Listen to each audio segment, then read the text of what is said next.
Today's episode is sponsored by a good lecture. They can be very life-changing. We are all made in the image of one almighty God. Trump's misquote of the Constitution on Independence Day. Insert theme song here. This is the Daily Starcast. I give you the news and made me laugh. I'm Lindsay Vernick, and today is July 10th, 2026.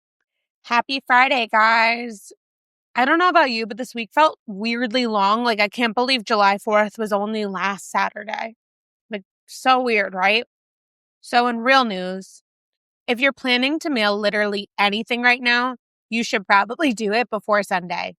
The U.S. Postal Service is raising the price of a forever stamp from 78 cents to 82 cents on July 12th. This is the sixth stamp price hike in 5 years. And USPS says it needs the extra money because it's facing major financial losses. I mean, aren't we all, guys? But also, a lot of people just aren't using the mail as much. The agency lost about $9 billion last year, and they've warned us that without additional funding, it could run out of money sometime next year. Could you imagine, though, no mail? That's such a staple. It's like actual physical banks. We don't actually need to go to them, but it's nice to know that they actually still exist. This price increase doesn't just affect letters. If you're sending a postcard, it's going to go from 61 to 65 cents, and international letters and postcards are going to cost $1.75. Yikes. So if you're one of those very rare people who still sends birthday cards instead of just a Venmo, it just got a lot more expensive for you. At this point, a handwritten thank you note is becoming very luxury. Pretty soon, it's going to be cheaper to fly across the country to tell grandma happy birthday in person. Police in the UK said a woman was caught driving 108 miles per hour because she was trying to get home in time to watch Love Island. According to the officers, she admitted she didn't want to miss the episode, which kind of makes the explanation worse and not better. We've all rushed home for something. Maybe we were late for the Super Bowl or the season finale of a show. But if you're risking a speeding ticket over a dating show where everyone falls in love literally every single episode, it might be time to reevaluate your life. The good news is she made the news. The bad news is that she probably missed Love Island anyways because she had to pull over and explain to a police officer that reality TV was, in fact, an emergency. And more news out of the UK today. If you were to look at a weather map in the UK this week, you probably saw a giant storm system moving across the country, and you're probably like, oh shit. But it turns out this wasn't a storm. It was millions of flying ants. Meteorologists noticed strange patterns showing up on the radar, and it just looked like huge thunderstorms. But instead, it was actually a giant swarm of ants taking flight during their annual mating season, which is a phenomenon sometimes called Flying Ant Day. Yeah, this is very much real. So first of all, why do ants get a whole day dedicated to romance? I feel like they're a very unromantic bug out of all of the bugs. Also, why are they mating in the air? Isn't that a lot of work for them? The swarm was so large that it showed up on radar systems designed to track storms.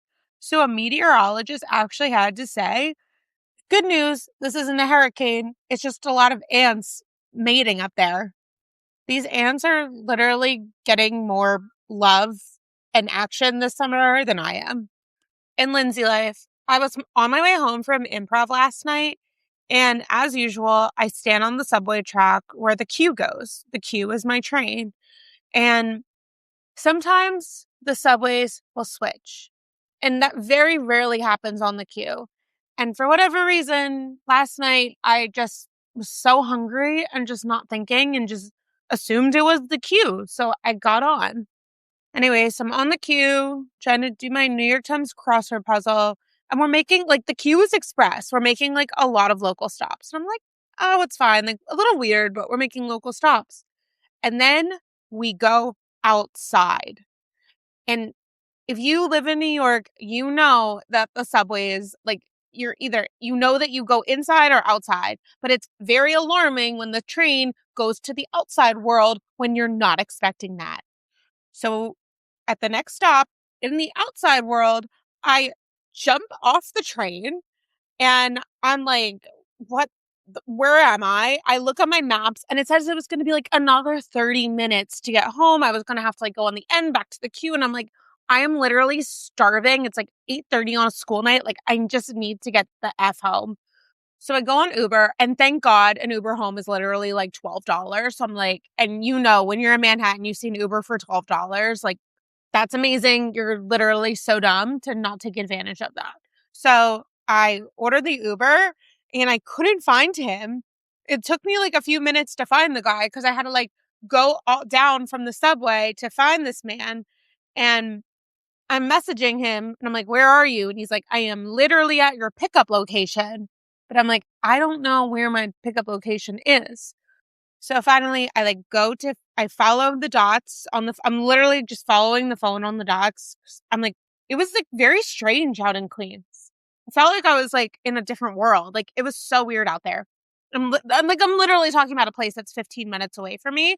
But when you're in Manhattan, like anywhere that's not you're familiar with is like a very foreign country.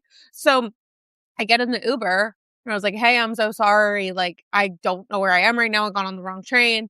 And I was like asking him where I was. Like, where are we right now? And he was like, we're in Long Island City, because only I order an Uber and ask somebody where I am. MVP this week goes to the Wimbledon ball kids. While the world's best tennis players are battling it on the center court, these kids are sprinting around in the background, diving for balls, staying completely silent, and somehow looking calm while thousands of people watch their literally every move. Let's be honest, they might have the hardest job at Wimbledon. The players are getting breaks, the coaches get chairs, fans get snacks and drinks, and these kids are running around in the heat wearing uniforms that look like they were designed by someone who hates pockets. They're basically the unpaid interns of professional sports, except they're somehow more athletic than most of us will ever be, or maybe even the athletes themselves. This week's MVP goes to the people making sure the games keep moving one perfectly timed sprint at a time. Cooking tip of the day. PB&Js are very underrated.